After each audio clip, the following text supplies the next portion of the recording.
नमस्कार, स्वागत है आप सभी लोगों का आपके अपने YouTube channel Balram smart classes में। दोस्तों, आज मैं आप लोगों के लिए केमिस्ट्री पार्ट 5 लेके आए हैं। रासायनिक परिवर्तन, एक ही फर्स्ट चैप्टर है क्लास 10। तो कल आप लोगों को बताए थे पार्ट 4, आज मैं आप लोगों को बता रहे हैं पार्ट 5 के विषय में। तो चलिए बिना समय गवाए स्टार्ट करते हैं, अगले क्वेश्चन की तरफ चलते हैं। पूछ रहा है कि रासायनिक समीकरण को दो प्रकार की, यानी कि रासायनिक समीकरण कितने प्रकार के होते हैं, तो दो प्रकार के होते हैं। पहला है संतुलित रासायनिक समीकरण और दूसरा है असंतुलित समीकरण, यानी कि दो प्रकार के होते हैं, संतुलित रासायनिक समीकरण और असंतुलित रासायनिक समीकरण। ये है।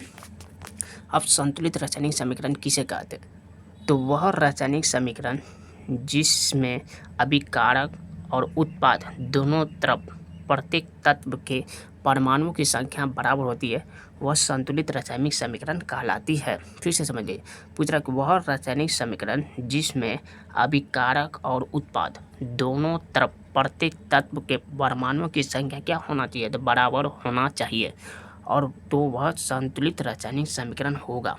नहीं तो बराबर में नहीं होगा तो नहीं होगा। तो जैसे कि आप लोगों को दिखाई दिया होगा ये वाला 2H2 प्लस O2 तीर का निशान 2H2O, 2H2 प्लस O2 तीर का निशान क्या है, 2H2O। तो ये जो 2H2 है ये है जल का रासायनिक सूत्र है। ठीक, उसके बाद चलते हैं अगले क्वेश्चन की तरफ। अगला है असंतुलित रासायनिक समीकरण। तो असंतुलित रासायनिक समीकरण किसे कहते हैं, वह रासायनिक समीकरण जिसमें अभिकारक और उत्पाद दोनों तरफ तत्व के परमाणुओं की संख्या के बराबर नहीं होती है, यानी कि दोनों तरफ तत्व के परमाणु की संख्या के बराबर नहीं होती है, उसे क्या कहते हैं, तो उसे कहते हैं असंतुलित रासायनिक समीकरण कहते हैं।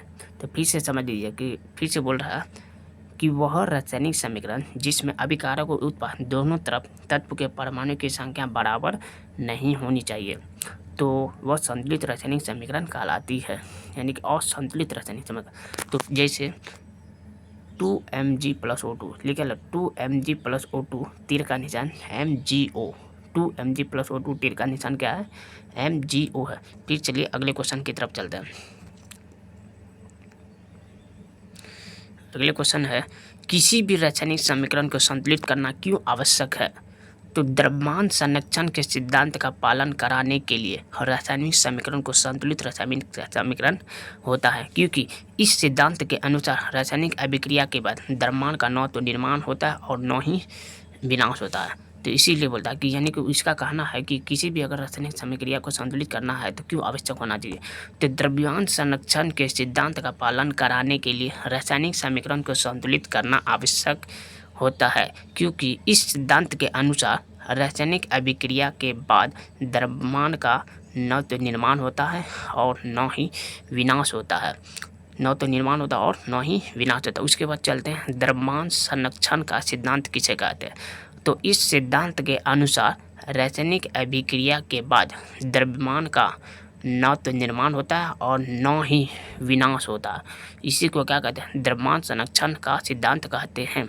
यानी कि द्रव्यमान संरक्षण का सिद्धांत का कहना है यह है कि इसमें द्रव्यमान का न तो निर्माण हो सकता है और न ही निर्माण यानी कि इसका कहना है कि द्रव्यमान का न तो निर्माण हो सकता है और न ही विनाश हो सकता। तो रासायनिक समीकरण को कितने तरीकों से संतुलित किया जा सकता है, तो पहला है रासायनिक समीकरण को प्रायः दो तरीकों से संतुलित किया जाता है। तो कितने तरीकों से संतुलित किया जाता है, तो दो तरीकों से संतुलित किया जाता है। तो दूसरा है अनुमान विधि या तीर लुक्का विधि, अनुमान विधि या तूर लुक्का विधि भी।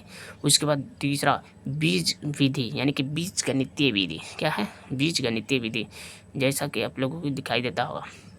और संतुलित रासायनिक H2 प्लस O2, तो यहाँ होना चाहिए H2O2, लेकिन असंतुलित का इसीलिए है क्या कि यहाँ 2 लगा होना चाहिए, 2H2 प्लस O2, ये हो गया 2H2O, ये हो गया आपका संतुलित समीकरण, ये आपका हो गया संतुलित। फिर से समझिए, ये लिखा है H2 प्लस O2 तो बराबर होता है H2O, तो ये हो गया असंतुलित समीकरण।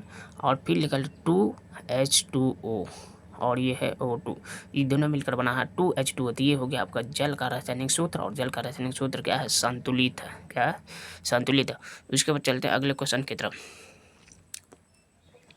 अगला फिर है Fe प्लस H3O, H2O। तो लिखे Fe3O4 प्लस H2, ये है असंतुलित। इसीलिए है क्योंकि इसमें लास्ट में 3Fe प्लस 4H2 तीर का निशान लिखा है 3Fe प्लस 4H2O तीर का निशान Fe3O4 प्लस 4H2O। तो ये है आपका संतुलित रासायनिक समीकरण। ये क्या है? संतुलित रासायनिक समीकरण 3Fe प्लस 4H2O तीर का निशान Fe3O4 प्लस 4H2। ये है आपका संतुलित। इसको जो है आप लोग याद कीजिए, काहे कि याद किया हुआ चीज़ कभी भूल नहीं सकते। उसके बाद है आपका कुछ शब्द समीकरण को संतुलित करना क्यों आवश्यक है, ये पूछ रहा है। तो जैसे हाइड्रोजन और क्लोरीन, ये दोनों मिलकर क्या बनाता है? हाइड्रोजन क्लोराइड बनाता है। हाइड्रोजन और क्लोरीन मिलकर क्या बनाता है? हाइड्रोजन क्लोराइड बनाता है। तो इसका H2 का, हाइड्रोजन का होता है H2 और क्लोरीन का होता है Cl2। तो ये दोनों मिलकर क्या बना? 2HCl। तो 2HCl का मतलब हाइड्रोजन क्लोराइड हो गया।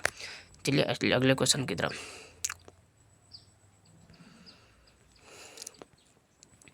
अगला है फिर Mg+O2। तो MgO, तो इस ये है असंतुलित।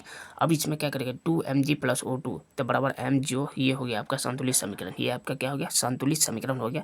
फिर अगला निकल N2+H2। N2+H2, N2+H2 का मतलब क्या हो गया? ये NH3 असंतुलित समीकरण है। लेकिन अब उसके बाद से जस्ट नीचा दिया हुआ है N2+3H2। तो ये 2NH3, ये हो गया आपका संतुलित समीकरण। ये क्या हो गया आपका? संतुलित समीकरण। फिर चलिए अगले क्वेश्चन की तरफ चलते हैं। अगला तो हो गया। उसके बाद है सोडियम क्लोराइड का। फिर क्या है? सोडियम।